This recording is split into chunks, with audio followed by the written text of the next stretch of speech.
Hello, investors, and welcome to the BiggerPockets podcast. I'm your host today, Dave Meyer, and that means we have a bigger news episode for you.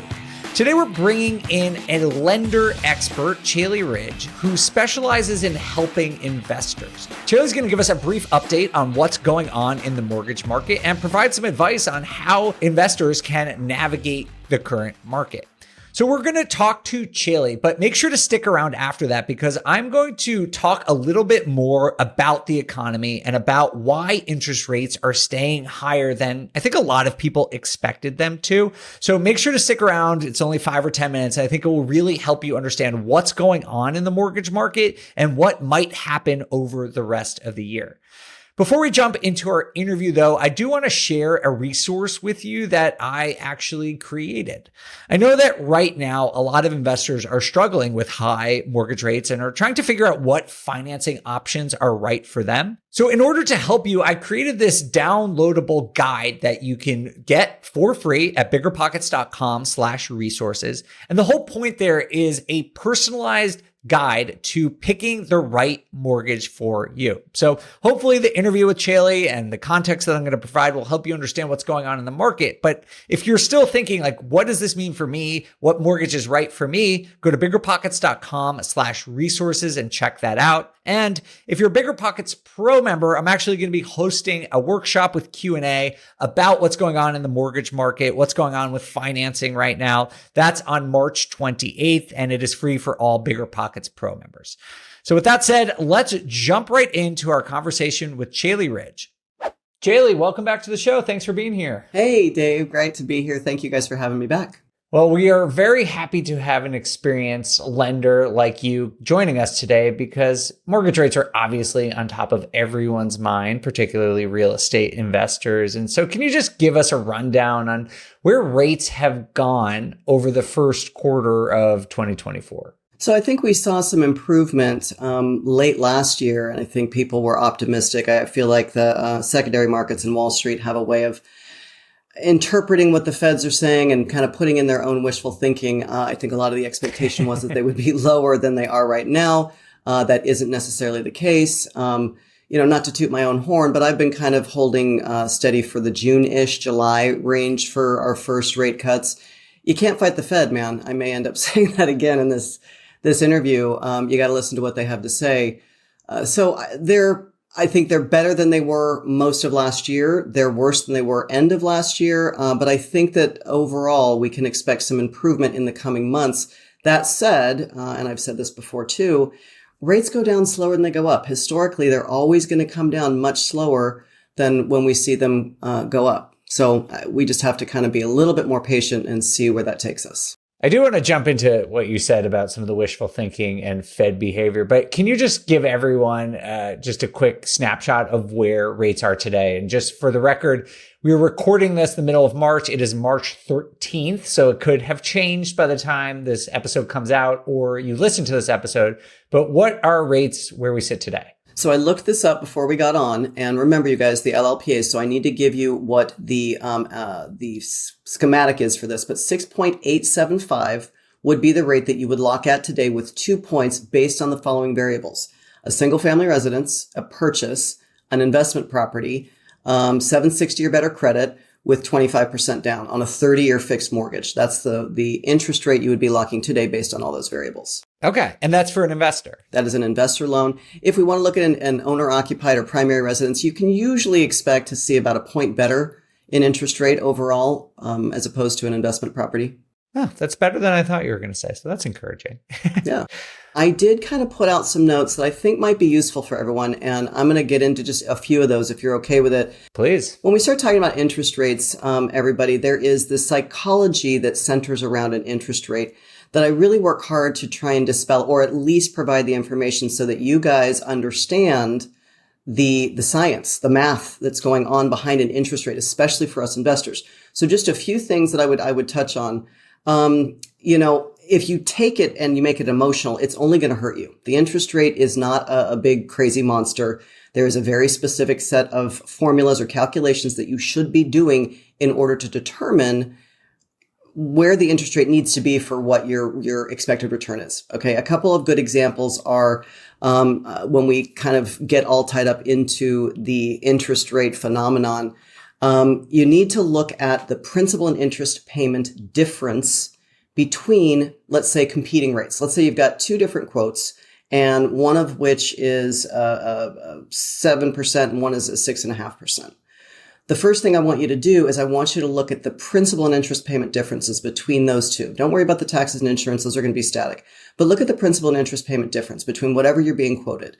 And then what you should do, you should probably have a mortgage calculator. You can get any one of them online. They're very easy to find. I want you to take the overall numbers, the loan size, loan to value, all of that stuff, and see how the principal and interest payment changes for every eighth or quarter or half or full percentage point in rate. Is it a $10 monthly difference? Is it a $100 monthly difference? What are those variables? And taking that information, knowing what you can live with, I want to make sure that everybody is looking at the investment holistically. This may be one of the more important points that I want to make here. If you are looking at just a rate and say, well, this guy is saying 6.75, these guys are saying 7%, which I'll get into in a second when we talk about LLPAs. The payment difference is $12 a month. These guys can close in 2 weeks, and these guys, I'm not sure. I mean, there's just more to it than just what that number looks like on paper. So for everyone who's listening, I just want to make clear what Caeli is saying here is that it's important, the rate, but really at the end of the day, if you're trying to calculate either as a homeowner what your monthly payment's going to be or trying to distill your cash flow, what really matters is your monthly payment. And as Caeli was saying, usually your monthly payment is made up of four different things. You have your principal, you have your interest, you have your taxes, and you have your insurance. Taxes and insurance are going to be the same from mortgage to mortgage. And what you want to start looking at is how your principal and interest payment, that's why we're saying just look at principal and interest payment, changes between different offers and different interest rates. And per Caeli's point, you can do this on any mortgage calculator. We have one on BiggerPockets, so you can just go to biggerpockets.com. And if you want to just go to the tools tab and go to the mortgage payment calculator, you can look at this for yourself. But go on, Caeli. And it may not even be about competing rates either. Let's just say that the rates are X. Okay. Today they're at 7 or whatever they are, but you're holding out for 6.5. That's probably a more appropriate example to make, is that if you're waiting on the sidelines for interest rates to get to a certain place because psychologically you think that that's what needs to happen, that holistic comment that I made a few minutes ago is going to be very, very important. Are you looking at factoring the futures, the tax benefit, all of those things? Are you going to give up $12 a month right now and miss out on the opportunity later? So I would offer that. Now let's get into something a little bit more technical. I won't go too deep into this because it is a little bit of a new language for a lot of people when they start hearing what LLPAs are. Those are loan level price adjustments. So when we talk about interest rates, very important, interest rates, like anything, are not created equal. So you really want to understand what is behind how your interest rate came to be. So an LLPA, real simply, is a positive or a negative number that will attach itself or associate to the individual characteristics of that transaction. Example, occupancy is a big one. The LLPA for a primary residence where you're going to reside versus an investment property that you're going to put a tenant into are a huge difference. Loan size, loan to value, property type, credit score, purchase versus refi, all of these different variables come with their own unique LLPA. So one of the things I kind of say when people get really, really hung up on interest rate is, well, okay, we'll change your strategy a little bit then. If you are dead set and you need a 6% interest rate, you could probably find that, but you're going to put 30% down. You need to maybe raise your credit score a little bit. It's got to be a single family. It can't be a 2 to 4, all of these different things. So make sure that you understand what's going on behind the scenes and that it also will dispel some of the psychology that goes into it. Yeah, lenders generally offer a range of interest rates. What you see in the media or what you're quoted is either the prime rate or whatever the average is between a bunch of different lenders. But really, there's this range. And if you want to get on the lower end of the range, your objective has to be to lower the risk in the eyes of the bank. And there's different ways to do that. Caeli just mentioned some of them, like get a better credit score.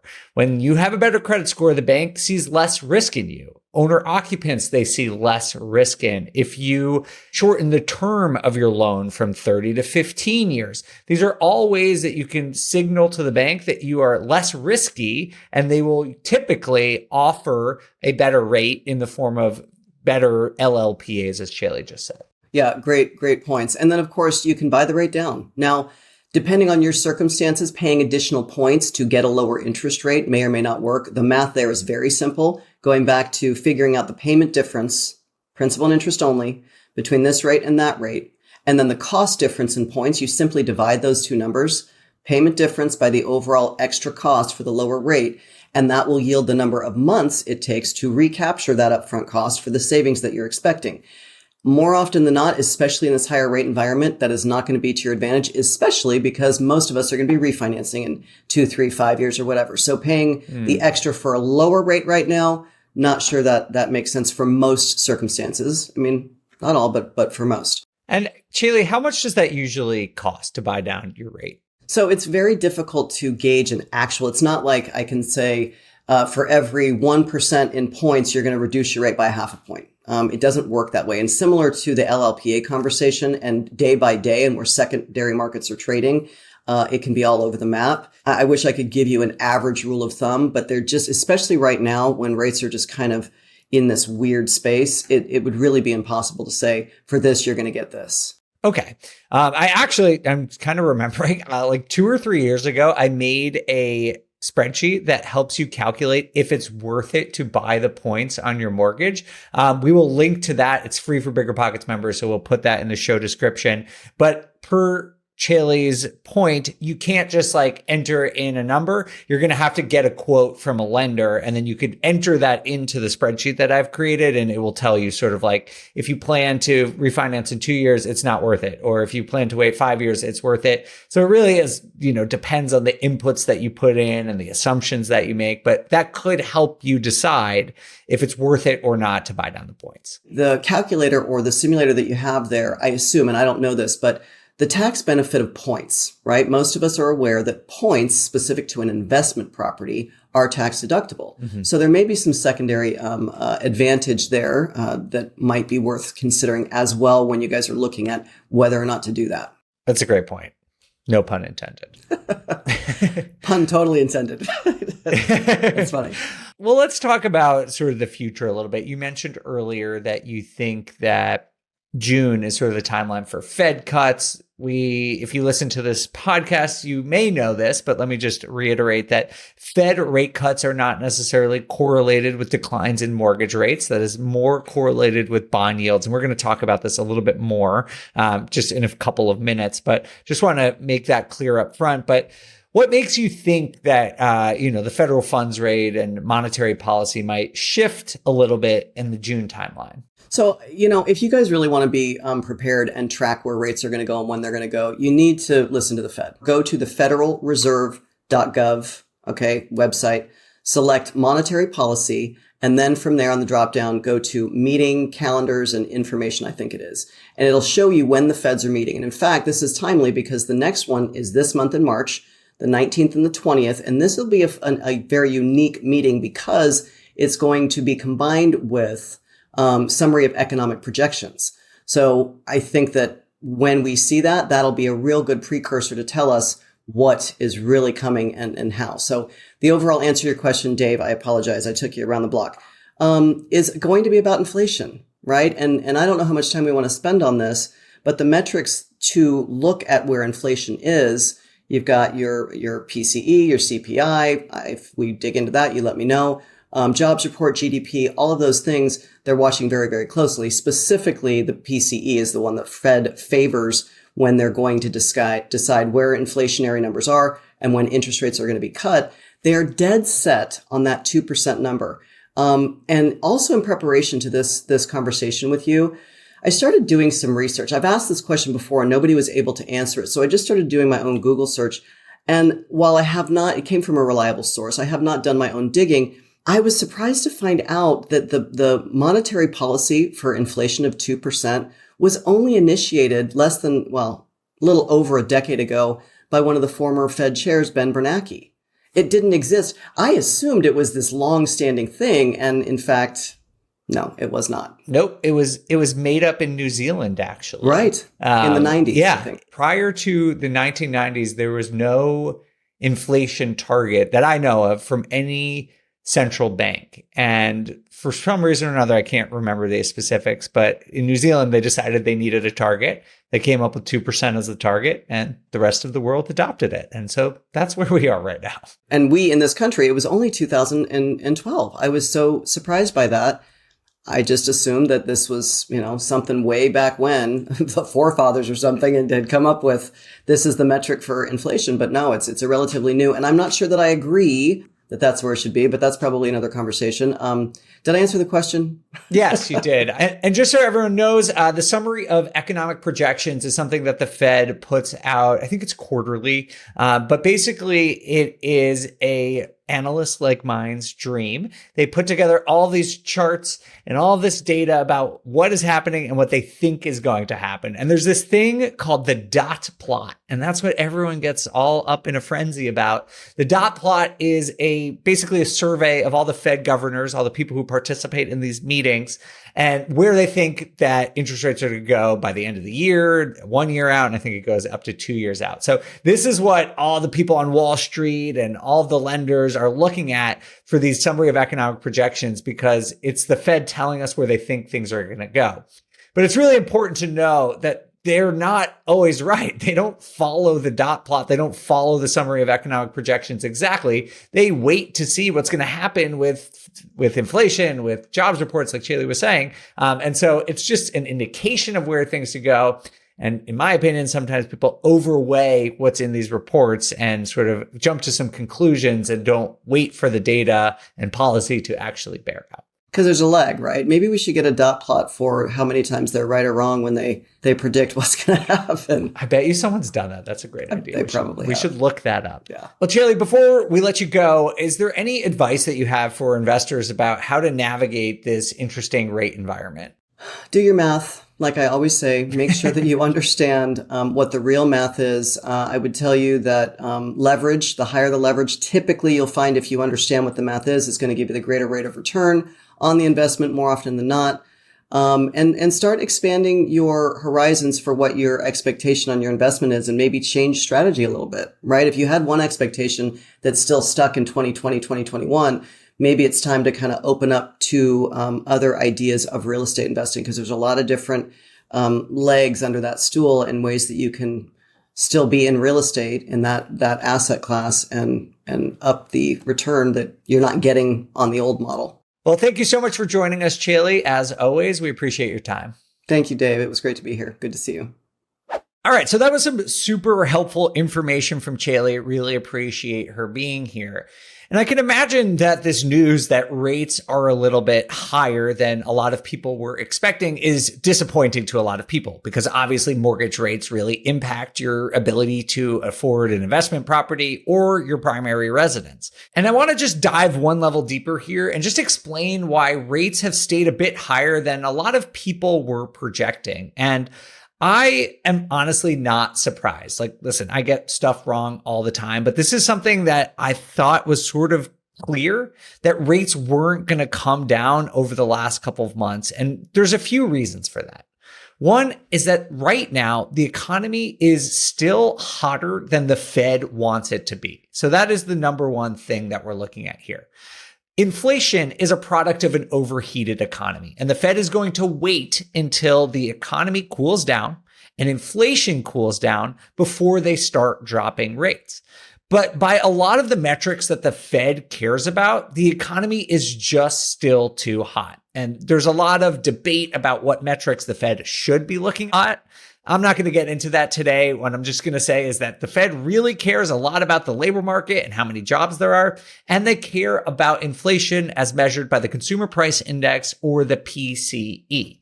And when we look at those measures, they are still doing pretty well. So the last job report that we had, which is in February of 2024, 275,000 jobs were added. And just for context, that is down from where we were a year ago, but most economists were expecting somewhere in the high 100,000, like 180,000. And so it's actually outperforming what most economists, and I think the Fed, were also thinking was going to happen. The second thing that happened was just the other day, like 3 days ago, I think on March 12th, the CPI, the Consumer Price Index, came out, which is one of two favored inflation measurements for the Fed. It stayed high. It actually went up a little bit to 3.2% year over year, and it was at 3.1% the previous year. So it didn't go up a lot, but it is staying stubbornly high. If you look into this, if you look at some of the charts, you can see that inflation shot up to about 9%, and it's come back down to about 4%, but it's been really slow to come down past 3%. This means that the Fed may be a little bit more cautious in cutting rates when you look at these two things combined. If you think about the Fed, they basically have two jobs. The first job is to, quote unquote, ensure price stability. That's just another word for controlling inflation. Their other job is to maximize employment. That just means make a robust job market, right? And so when you look at these two data sets combined, you can see that the Fed doesn't need to cut interest rates right now, because the only reason they're going to cut rates is because the economy is slowing too much. The inflation is still too high. And so they're going to keep rates higher, at least in my opinion. They're going to keep rates higher until they see the job market really start to crack more than it has. And so that's the number one reason why I'm not super surprised that rates haven't come down. It's because the economy is still hotter than the Fed would like it to be, according to their preferred metrics. Now, the second thing that's really important to know here is that the markets, the mortgage markets, price future Fed activity into current rates. So we talked in the interview about the dot plot, right? So mortgage bankers, all these people who are underwriting loans are looking at the dot plots and they're like, okay, the Fed said that they are going to probably cut rates by 3 times in the next year. And so they're planning and they're setting their mortgage rates accordingly. They don't wait around for the Fed to take action. They are forecasting and making decisions based on that. And so that is why rates came down like in December, because that's the last time we got a dot plot. That's the last time we got a summary of economic projections.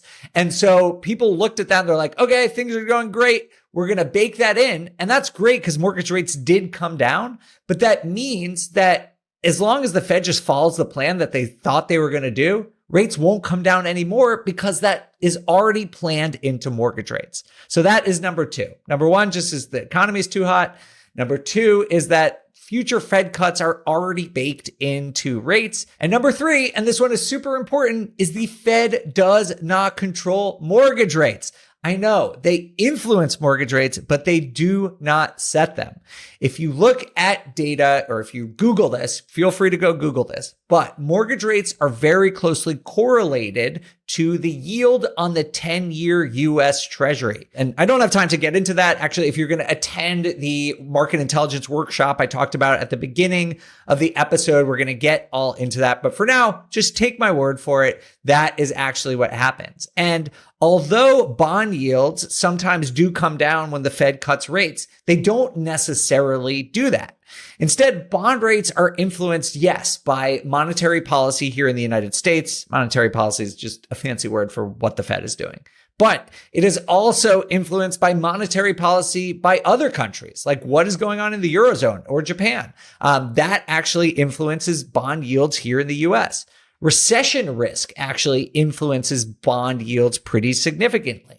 The performance of other asset classes like the stock market or crypto markets also influence bond yields. And so even if the Fed does exactly what they're going to say they're going to do, that does not guarantee that mortgage rates are going to fall. So I'm sorry to be the bearer of bad news here. This is just my opinion. I do think that rates are going to trend down over the next year or 2 years, but I am not surprised to see that rates have remained stubbornly high over the last couple of months because of these three things. And I hope that Caeli's right, that starting in June, we'll start to see rates come down. But there are still things that you can do as an investor to operate during this time. First and foremost, high rates, it does impact affordability negatively. It makes it harder to buy stuff, but there are some benefits to high mortgage rates, which is namely, there is less competition. I don't know what you guys are seeing, but when I'm going out and looking at deals and trying to buy deals, things are sitting on the market longer in the markets that I'm operating in, and sellers are much more willing to negotiate. So if you have the cash to buy at current rates, then this could actually be a decent time for you to buy. The second thing that you could do is consider what Caeli and I were talking about earlier, is look for ways to get your rate lower. A lot of those ways involve reducing the risk for the bank, which is things like lowering the loan term, improving your credit score. You can also consider things like an adjustable rate mortgage.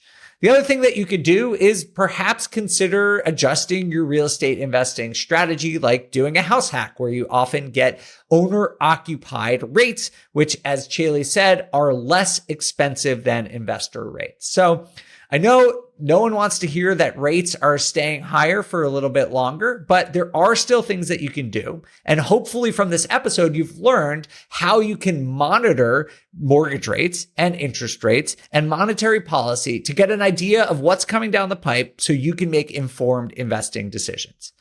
All right, so that's what we got for you today. Hopefully this was helpful. If it was helpful, always appreciate a review on either Apple or Spotify, and like and subscribe to our channel or share it with a friend. Thank you all so much for listening to this episode of Bigger News. I'll see you next week.